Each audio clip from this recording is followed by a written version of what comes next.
pessoal, fofuchos e fofuchas, sejam bem-vindos a mais um vídeo no canal.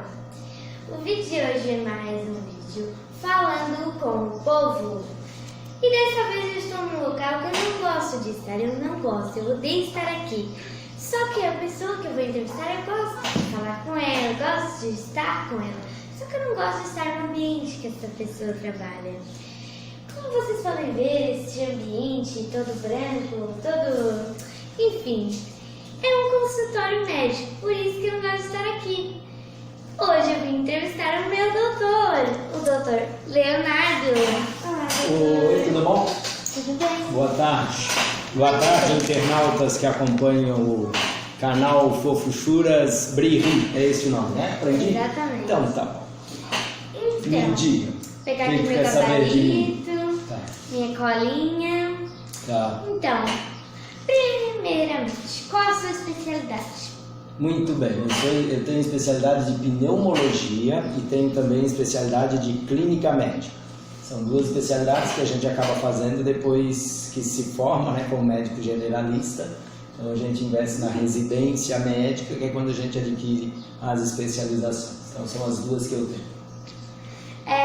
Então, algo que as pessoas mais falam é: menina, corre, vai colocar um chinelo, dia civil, tá descalço. Sabia que é isso que te deixa doente, que não sei o que? Isso é verdade? Andar descalço faz mal à saúde? A resposta não é tão simples assim, Hillary, tá? Na verdade, assim, em alguns momentos não vai te deixar, entendeu? Verão, por exemplo, tu vais andar na praia, tu podes andar descalço, sem problema nenhum, tu não vai andar no mar, não vai entrar na lagoa, Então aí entendeu? não tem problema. Não teria problema algum. O que pode acontecer, por exemplo, no tempo como está fazendo hoje, que está um tempo frio, úmido, essa coisa toda, e realmente aí a friagem pode não fazer tão bem. Então, nesses momentos, a gente deve evitar esse tipo de coisa. Andar agasalhado e se proteger, principalmente para nós aqui no período do inverno que a gente tem. Ó, fica a dica, hein? E também faz mal à saúde brincar na areia? Que muita gente diz, é sujo, não fica na areia, que não sei o quê. Não, na verdade, até brincar na areia algumas vezes pode nos trazer alguns tipos de doença, principalmente as verminosas, as parasitosas, esse tipo de coisa. Mas não é nada que a gente possa dizer que não se possa fazer. Pelo contrário, principalmente para as crianças, é saudável que a gente mantenha esse contato, né? No ambiente externo, a areia, a grama, esse tipo de coisa, até que passa a ser saudável. Existe esse risco, mas que pode ser bem controlado e que não vai ter mais grandes problemas. Então se brincar moderadamente pode criar até uma imunidade. E aumenta a imunidade. Existe inclusive hoje uma teoria que se chama teoria da higienização, de que hoje em dia a gente pode estar tendo um aumento das doenças alérgicas e até muitas vezes dos problemas infecciosos, porque a gente se mantém em ambientes que estão livres daquilo que poderia estimular o nosso sistema imune. Então, existe inclusive essa teoria, que é uma teoria que é estudada, e a gente então acaba fazendo isso. Interessante. Doutor, eu acredito que várias crianças e também muitos adultos amam os animaizinhos. Sim. Então, é bom, é saudável ter um animal de estimação? Sim, podemos dizer que sim, salvo raras exceções daquelas pessoas que terão alergia específica a certos tipos de bicho, que hoje em dia a gente sabe também que isso não é tão frequente quanto se imaginava que era antigamente. Então, e do ponto de vista emocional e do desenvolvimento das crianças, isso é extremamente saudável e faz bem para a questão de, inclusive questão de responsabilidade, de aprender a cuidar, de questão emocional, né? Tudo isso acaba fazendo bem. Eu mesmo na minha casa tenho 3 cachorros, 2 na rua, tenho um passarinho e tenho 2 peixinhos que as minhas filhas cuidam. Tem a Boa, tem a Concha, que é uma pastora alemão, tem o Sushi, que é um vira-lata que a gente adotou, tem uma calopsita e tem 2 peixinhos. Ah, meu Deus do céu, aí já aqueles cachorros grandes, pastor alemão, meu Deus. Pastor alemão para cuidar do quintal e da casa. Ai, é extremamente dócil. Dócil. Eu morro de medo. Então, doutor, nesses frio esquenta, o nosso corpo não aguenta. Até rimou. O que podemos fazer para proteger a nossa saúde, o nosso corpo dessa mudança tão drástica? Na verdade, é a gente tentar nos adequar e tentar principalmente nos vestir e vestuário de acordo com a temperatura que está fazendo. Claro, nesse período que a gente vive, realmente é mais complicado, mas é sempre ter a mão lá, um casaco, alguma roupa mais pesada para os períodos mais frios. E o que acontece muito na nossa região nessa época, amanhece muito frio, esquenta durante o período do dia e anoitece e volta a esfriar. Então é sempre estar preparado para isso, né? Além disso, para que a gente mantenha sempre a nossa imunidade em dia, né? Cuidados de alimentação, nos alimentar bem, frutas, verduras e nos hidratar muito bem. Uma das coisas que a gente esquece muitas vezes é de hidratação, de tomar líquido. Isso é essencial para nos mantermos saudáveis e também para evitar as infecções. Porque quanto mais hidratado a gente está, quanto mais o nosso organismo vai fazendo a troca de secreção salivar, nasal, oral, esse tipo de coisa, e quanto mais vai trocando isso, quanto mais hidratado a gente está, mais o organismo vai produzindo esse tipo de secreção. Então, fica mais difícil dos vírus se aderirem às nossas mucosas, vírus e bactérias, e causarem infecção. Então, hidratação é essencial.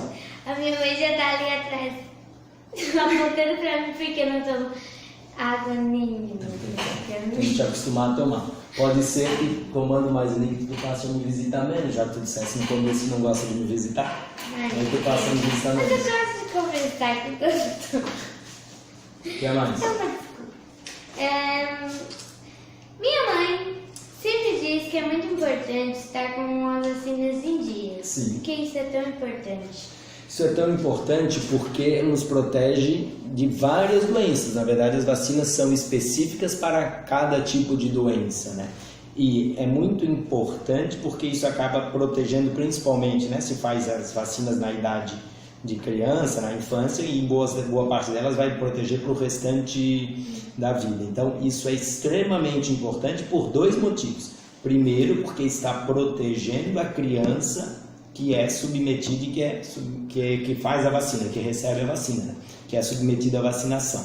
E muito além de uma proteção individual, que é o que cada mãe e pai buscam para o seu filho, ou deveriam buscar para o seu filho, tem a questão de saúde pública e questão social, porque quanto maior a gente atinge uma cobertura vacinal em determinada população, menor a chance desse vírus ou dessa bactéria, dessa doença, enfim, circular nessa população. O que a gente tem visto nos últimos anos, isso está sendo noticiado em todas as mídias, impressa, televisão, esse tipo de coisa, é que os pais têm buscado menos a vacinação dos seus filhos, muitas vezes por mitos e por notícias falsas que circulam pela internet. E as consequências disso a gente está vivendo, inclusive hoje, seja no Brasil e seja nos países mais desenvolvidos. Sarampo está começando a ter em alguns países está tendo um surto no nosso país, que é uma doença que não circulava já há um bom tempo. No Rio Grande do Sul tem bastante. Santa Catarina a gente ainda não tem caso, mas no Rio Grande do Sul tem também, no norte do país também. Nos países desenvolvidos também a gente está tendo uma alta incidência de sarampo, e a gente tem inclusive em alguns países vizinhos nossos, como é o caso da Venezuela, a volta inclusive da paralisia infantil. Ou seja, doenças que a gente tinha conseguido diminuir muito a circulação e a incidência, que pela falta de vacinação os vírus e as bactérias, né, as doenças, voltam a circular. Isso realmente é muito preocupante, é algo que a gente tem que começar a desmistificar e fazer todo esse trabalho de volta para que realmente se busque as vacinas. É que muita gente pensa que a vacina que faz bem faz mal. Exatamente. E agora, doutor, uma pergunta final. Uma pergunta que não quer calar. Uma curiosidade. Eu acho que para muitas pessoas, o doutor, quando fica doente, é mais fácil de descobrir o que é, e o senhor pode se automedicar? Seria igual um advogado atuando em causa própria, podemos dizer assim. Na verdade, na maioria das vezes, sim. Mas o ideal também é que a gente procure um colega em determinadas situações, e a gente faz isso também de vez em quando, para realizar os nossos exames de controle, ou quando tem alguma coisa que seja mais importante, que a gente procure algum colega de nossa confiança para poder estar tirando as dúvidas e até poder estar se submetendo a isso da maneira mais correta. E agora, para finalizar mesmo o vídeo, eu queria perguntar para o doutor uma dica, qualquer dica, pode ser de um outro assunto, a não ser desse que eu falei, uma dica importante para as crianças.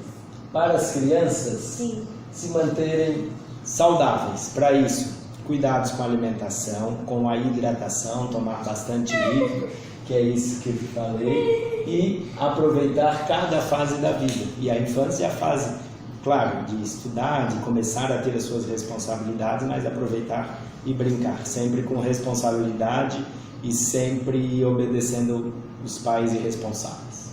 Muito obrigada. Pais e responsáveis. Muito obrigada, doutor. Adorei a entrevista, espero que vocês também tenham gostado. Então deixe seu like se você gostou desse vídeo, compartilhe com seus amigos, para nossa família crescer mais ainda.